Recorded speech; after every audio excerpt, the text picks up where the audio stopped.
All right, ladies and gentlemen, Lena's looking very, very good. She really wants to make sure you feel great about yourselves.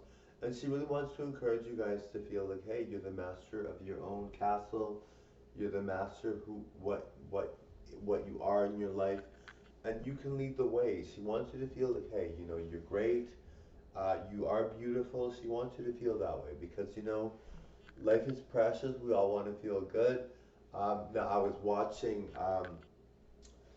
watching RuPaul, and he was talking to Hookers on the streets, and just kind of talking to them, and I don't want to say the word because it's YouTube, but she was talking to them and just kind of like finding out what their life is like. They made more money than I make even today in a day at my job, so they make decent money. But and this was years ago, so they must have made good money. But RuPaul made so much more, and it was just so cool to see.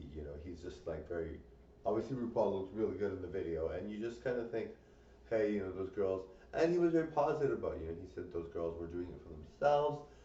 Some of the work is dangerous. Obviously, I don't recommend it. If you're somebody that's living that way, it's obviously very hard. So it's a tough thing.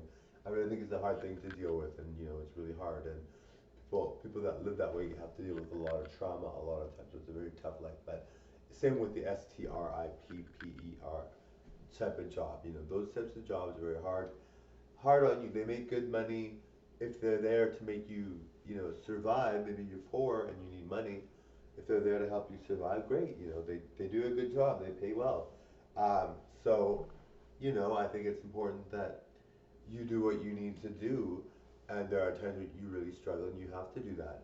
But I think it's a tough job and it really has a bad name to it, of course.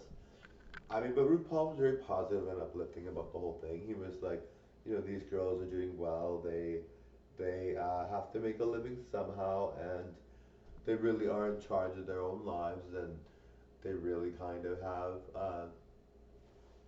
have kind of like a whole, they're doing what they need to do, and they uh, some of them had fun with it. They don't feel unsafe. They felt good about it. They didn't worry about it. So I mean, not that it's a positive, not that people should recommend that industry or anything, but RuPaul was like, hey, maybe I should do that. And then he goes in someone's car. But I mean, really, really, I mean, for me, I was very lucky. I had parents that never wanted me to do things like that, and so I never did those things. I'm very lucky. They wanted me to get an education. They wanted me to get a good job, and I was able to do that. So I'm very lucky. But it's a tough life. I can only imagine how hard it must be. And the thing is, I mean, I like the stripper people. Some of my friends are like that, so I know it's a hard job and stuff. But I just really kind of like that kind of job. But I don't, I can't really talk too much about it here. But it's a good job to some extent. But obviously, to be in that job is way harder to imagine than actually, being like when you like people that are doing that job is one thing, but when to be in that job is totally different. Anyway, thank you for watching. Bye now.